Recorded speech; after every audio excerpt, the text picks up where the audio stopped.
Hello, welcome to my channel, Another Bibliophile Reads. My name is Greg, and today I'm catching up with all the tags that I should have been doing over previous weeks. This is the Girl Scout cookie tag. I was tagged by the original creator, Melinda, at a web of stories. I was putting off doing this tag because the tag is based on Girl Scout cookies, and I wanted to go to the Wall Martians that usually has a table of Girl Scouts outside selling cookies. I have not been able to find those Girl Scouts, so I have no cookies, and I really wanted this video to show me eating my favorite cookie, the Samoa. Alas, this is a cookieless video. Prompt number 1, Trefoils, a classic novel you love. Jude the Obscure by Thomas Hardy. It was his last published novel. There was a hue and cry when it was published from the public because they really objected to the novel, that they found it offensive. And I guess Thomas Hardy did not take that criticism to heart very well. But I love it. I love his bleak, doomed, fated characters who can never get a break in life. And Jude the Obscure is the story of Jude Foley, who aspires for higher education when his status in life at that time in England just didn't merit it. So he becomes a stone carver, has a disastrous marriage, and a love affair, or not really love affair, let's just say a romantic partnering with a woman he is not married to, which upset the public so much. And it's just his fate. And I could feel so much for Jude wanting to aspire to something greater than his life situation and never really achieving it. Number 2, Lemon Ups, a book you find inspiring. I am not really one to read inspiring books, but let me take that in a slightly different direction, and I'm going to talk about a biography about Theodore Roosevelt. It is called A River of Doubt by Candice Millard, and it is the story of TR after his failed attempt at a third term of his presidency as a bull moose candidate.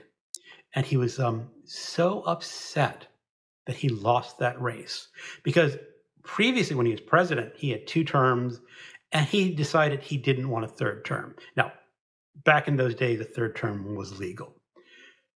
But he found the direction so upsetting the country was taking. He tried to get that third term and failed. And so what did he do when he failed?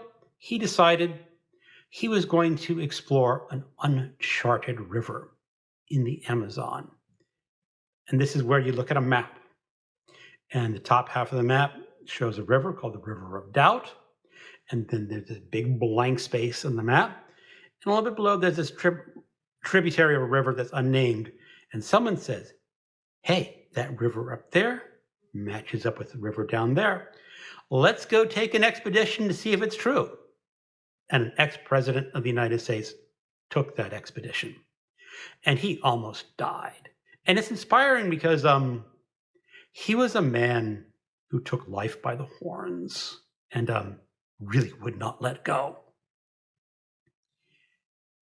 Number 3, S'mores, a comforting book. My favorite book to just read for the pure fun.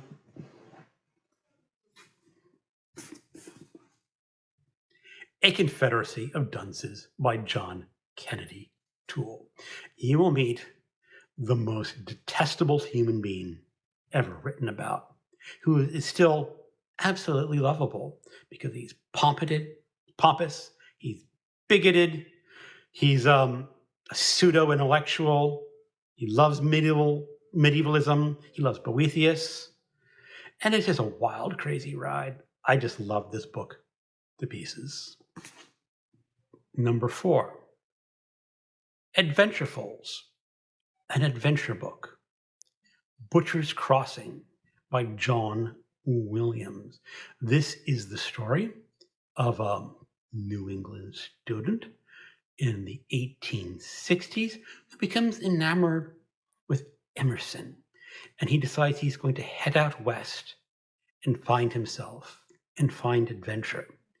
And what he finds himself is as a member of a buffalo hunting expedition. And this expedition takes a very disastrous wrong turn when they stay too late out in the wilderness of Wyoming and have to spend a winter among the snow and the ice. In this book, while it is adventurous and that they have to keep alive, it is also extremely brutal when it explores what humans did to the buffalo. Number 5, Samoas, a book that blends 2 or more genres. As I said, this is my favorite cookie. And I am picking Who Goes There by John W. Campbell. This is a science fiction novella. Or is it a horror novella? Or is it both? This is the story of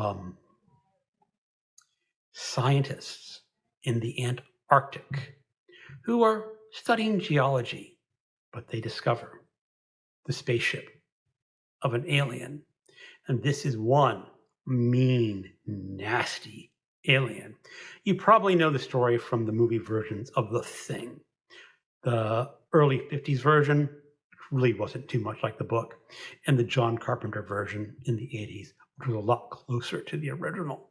I still think the book is far superior to either of the movie versions, and it does adequately mix science fiction and horror.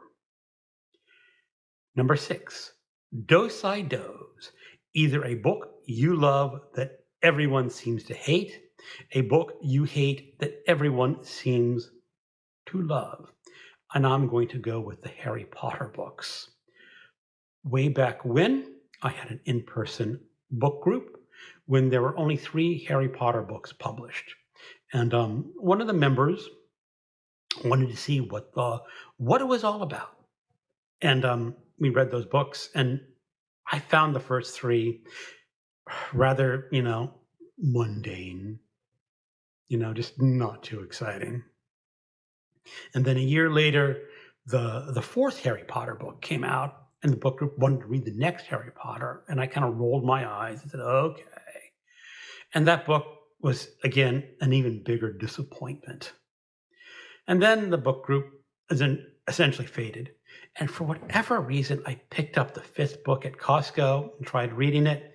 And at that point, I was just so annoyed with the storylines. I believe the one that really got me was the Chosen One plot in there, where someone's chosen to do something predestined to be whatever, and I'm going, hell no, just hell no. And I just do not like the Harry Potter stories. But again, they were written for a much younger audience than me, and I was just way too old to dive into that stuff. Number 7, Thin Mints, one of your all-time favorite books. Let's go with Into Thin Air by John Krakauer. This is a personal account of John Krakauer trying to climb Mount Everest. He was hired by Outside Magazine to do a report of expeditions taking, let's just say, non-professional mountain climbers to the top of Mount Everest. And he was hired to do a story about that. Now, John Krakauer was in his youth, really on the cusp of becoming a professional mountain climber himself. And he told Outside Magazine, I will do the story, but I'm going to the top of Mount Everest to do the story. And they said, sure, sounds great.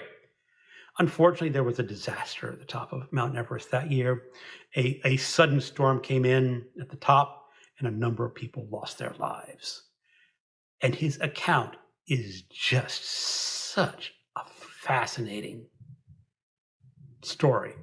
Why people want to climb mountains. It delves into just this need for some people to get to the top of a mountain. And after reading this book, I told myself, I never want to climb a mountain. It was that strong and just a really great nonfiction work. Prompt number 8. Tagalongs. Tag some fellow booktubers. Let's keep it simple. Let's do my buddy Alan at Big Hard Books and Classics. And let's do another buddy of mine, MJ, at Reading This Life. Thank you so much for watching. And keep on reading. And eat a Girl Scout cookie if you can find them.